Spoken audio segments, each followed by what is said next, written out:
YouTube, what is good? Coach Wiz, and we got another basketball reaction video, another NBA reaction video. How good was Charles Barkley? Let's find out. NBA fans think of Charles Barkley as the funny analyst on Inside the NBA, maybe not fully realizing what a beast of a player he really was. Barkley is one of the best power forwards to ever play, and he remains one of the best players that never won an NBA title. Here's the career retrospective of Sir Charles Barkley. How good was he really in his prime? And where does he rank among the all-time greats? Pre-NBA. Charles Barkley was born and raised in Leeds, Alabama, and he spent most of his childhood playing basketball and eating. As a junior in high school, he weighed 200.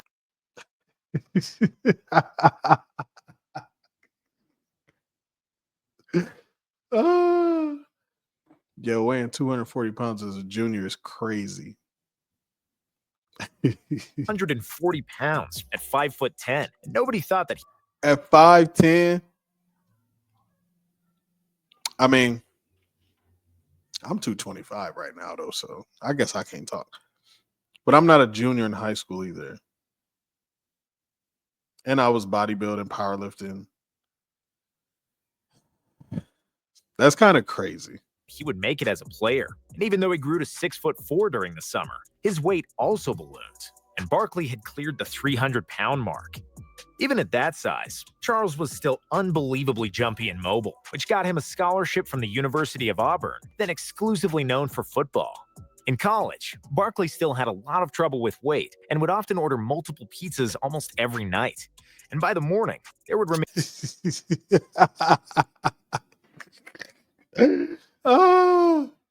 them Zion comparisons was right on. Nothing but the carton boxes in which they came in. Assistant coach Sonny Smith recalled the general opinion on Barkley during his Auburn days. He's fat, but on the court, he's like a hurricane. He clears out everything in front of him. Barkley's trademark play was grabbing the rebound, dribbling the full length of the court, and then finishing with a thunderous jam at the other end. Charles played center at Auburn and led the Southeastern Conference in rebounding in each of his 3 college seasons, despite being shorter than every other center by at least 4 or 5 inches. Because of his hefty posterior and crazy athleticism, he earned himself the nickname the round mound of rebounds, which stuck for the rest of his career.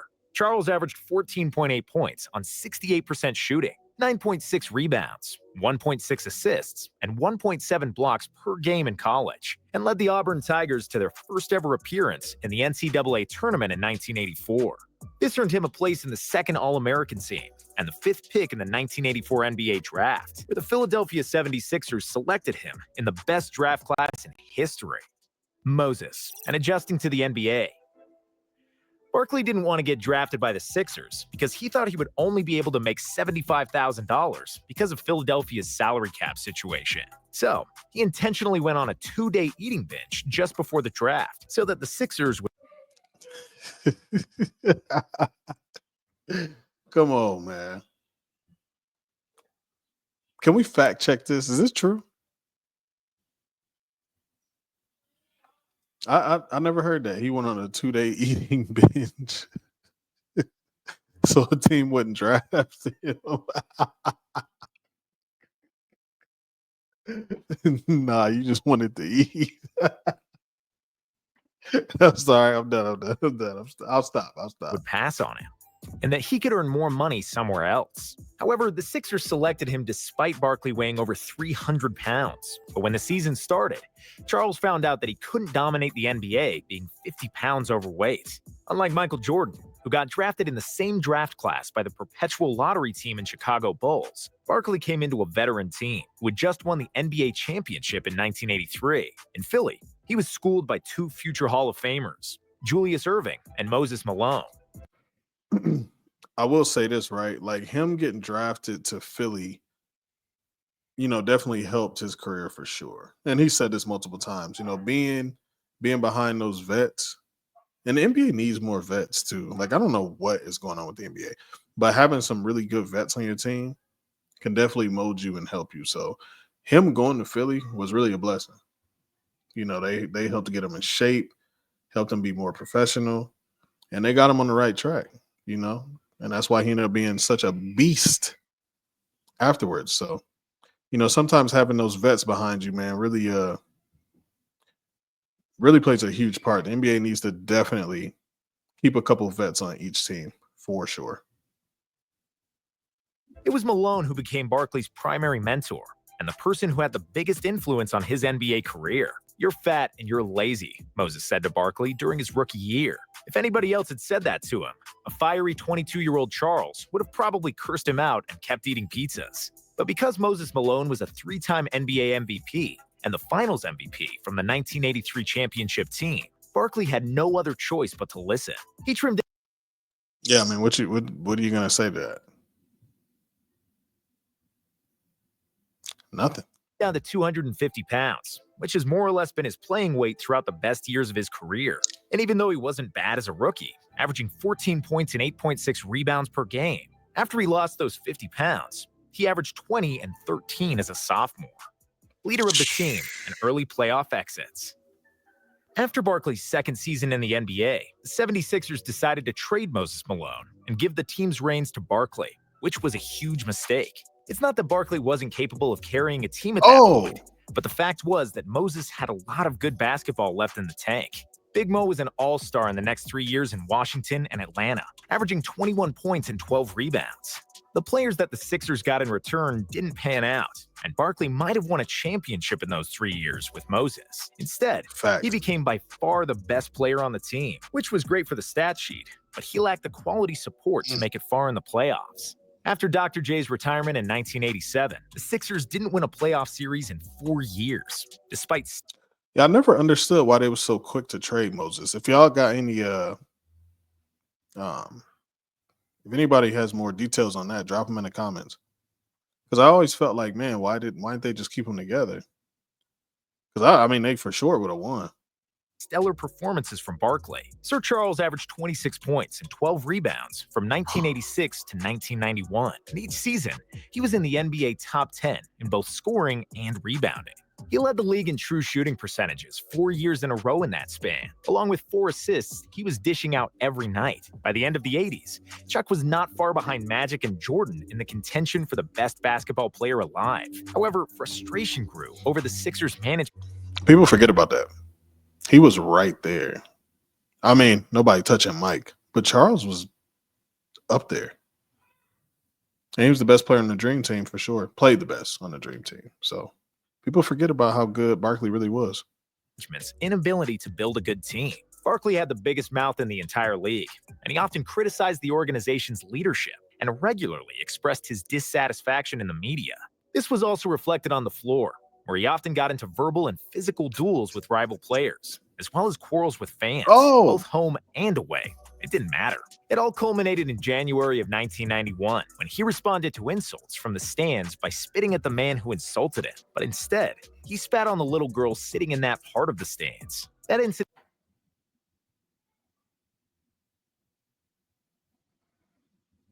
As the kids would say today, you were a crash out. And I know that language because I got kids and I coach kids and I, train all these little stupid teeny boppers. So I get it. You were a crash out. My players will like that one when they see this. Incident changed him forever, as he vowed never to lose control like that again on the court. For the 1992 season, Barkley was named an All-Star for the 6th year in a row.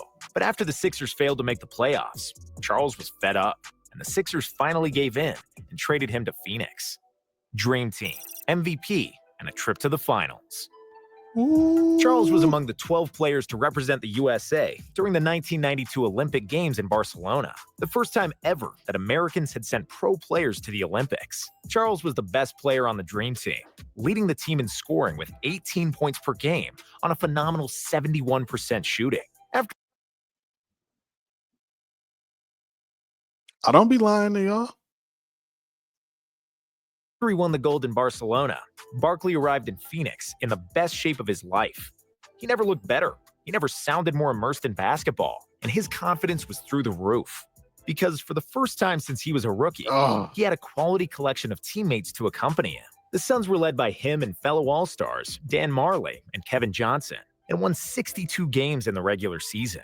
the best record in the NBA, with 25 points, 12 rebounds, and 5 assists on average. Barkley deservingly won the Most Valuable Player award for the 92-93 season. Chuck was fantastic throughout the playoffs, especially in the West Finals against the Sonics, where he pushed the Suns to victory with a triple-double in Game 7. In the finals, Barkley and the Suns were awaited by Michael Jordan and the Chicago Bulls, who were aiming for a three-peat. The 93 Finals is among the best final series in NBA history, where Facts. Jordan, Pippen, and Barkley played the best basketball of their careers. Chicago stole the first 2 wins in Phoenix. The Suns got the third game after 3 overtimes. In the fourth, Michael Jordan dropped 55 points for a close Bulls win. Go to my playlist and you'll see me reacting to this game. Check it out. Shameless plug. Phoenix sending the series back to Arizona for 2 deciding games. In Game 6, the Suns had a 2-point lead with 15 seconds to go. But then John Paxson showed up and hit a 3 for the Bulls' 3rd championship title. Despite not excelling in all 6 matches, Barkley showed all the splendor of his talent. The transition game, the great understanding of geometry on the floor, the physical strength, the post-up game, mid-range shooting, and of course, rebounding. He also showed a tremendous amount of heart and will to win. And although MJ defeated him in a direct clash, Barkley proved that he certainly had the right to put his hands on the MVP trophy that season. Chuck finished the series with averages of 27.3, 13, 5.5 on 48% shooting, which didn't even paint the picture of how good and dominant he was that year. Finals years and playoff disappointments. Barkley was crushed by the defeat against the Bulls. A blank stare at the press conference after the finals said it all. The Suns had 2 more great seasons, but they lost twice in a row against the later champions Houston Rockets, after holding a 2-0 and 3-1 lead. Barkley then got into a beef with Kevin Johnson, and that shattered the Suns team, one of the best who failed to win the title. You know what's crazy though, man, is sometimes you just aren't lucky. You feel me? Because Charles Barkley was cold. He was undersized. He was a monster. And I don't think him losing to Michael Jordan should hurt his legacy. You feel me? Especially because he was dominating in those finals. And then he ran into the Rockets. I mean, just bad timing, man, sometimes. Sometimes you got to be there's a little bit of luck involved too. So I don't really knock Charles too much. You feel me? I mean, at the end of the day, do you have to win? Yes. But sometimes it just ain't meant for you. You feel me? Which sucks, but come on, man. Charles was that guy. He really was. Barkley healed his wounds with another Olympic gold medal in 1996, where he was again the top scorer of the U.S. Olympic team, shooting a staggering 82% from the field. Chuck then went 82%. Went to Houston to try and win a championship with Clyde Drexler and Hakeem Olajuwon, but the trio were no longer in their prime and could not make it to another NBA Finals. Barkley spent 4 years in Houston, and his production slowly but surely dropped in each of those 4 years. A quadriceps rupture sidelined him for 4 months in his last NBA season, but Charles returned because he wanted to leave the game on his own legs. He scored the last basket of his career after an offensive rebound against the Vancouver Grizzlies, after which he left the floor and finally said goodbye to basketball. Legacy. In 1986, Barkley became the shortest player in league history to win the NBA rebounding title with 14.6 rebounds per game. At 6'5", Barkley was out-rebounding 7-footers on the regular. And bear in mind that he played in the golden era of NBA centers. Barkley never averaged less than 10 rebounds per game after his rookie season. And because he did this at 6'5", many believe that he was the best rebounder that ever played, together with Dennis Rodman. He often told me, "Just shoot. I'll catch every miss and put it back in the basket." It was mostly like that. His desire to catch the rebound was the biggest I've ever seen in my life, said Hersey Hawkins, Charles's teammate for 4 seasons. Chuck was unstoppable in transition, very similar to LeBron James, as nobody would dare to put their body in front of a 250-pound freight train when he sprinted at full speed.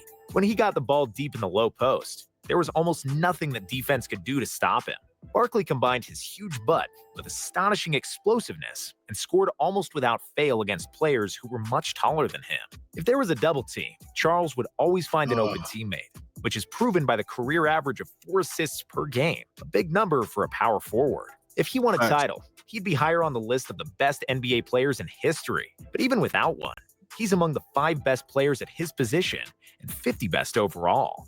Other than his stellar play on the court, Barkley had arguably the most colorful and controversial personality in NBA history. He was one of the best trash talkers ever, and this man would be arguing during the game with his coach, teammates, opponents, referees, and fans. And then he would deliver a cold-blooded performance of, say, 25 points, 15 rebounds, 5 assists on 70% shooting, as if he was in deep focus throughout the game. With Barkley, it has never been boring. Chuck had the habit of expressing his opinion at any cost, no matter how much it clashed with good taste and social norms. And you could never guess what kind of controversial statement Barkley would give to the media. He made jokes about journalists, fans, and teammates, but he often laughed at himself, which translated to an exceptional TV career on TNT's Facts. Inside the NBA, with his quick Inside the NBA is the best show ever. I don't care what y'all say. I don't care what y'all say. thinking, humor, and the absolute lack of filter. Chuckster changed sports television forever and became the best sports analyst in TV history, despite the fact he can't pronounce many of the current players' names, nor recognize half of them. Dope video, man. What y'all think? Let me know in the comments, man. Where do y'all got Charles Barkley ranked as far as power forwards or players ever? You can do both. I don't care what you do. Drop it for me in the comments. Man, definitely if he won a title, he for sure, his ranking would be higher for sure. How much higher? I don't know. I still look at Charles as one of the best players ever. Easily top 50.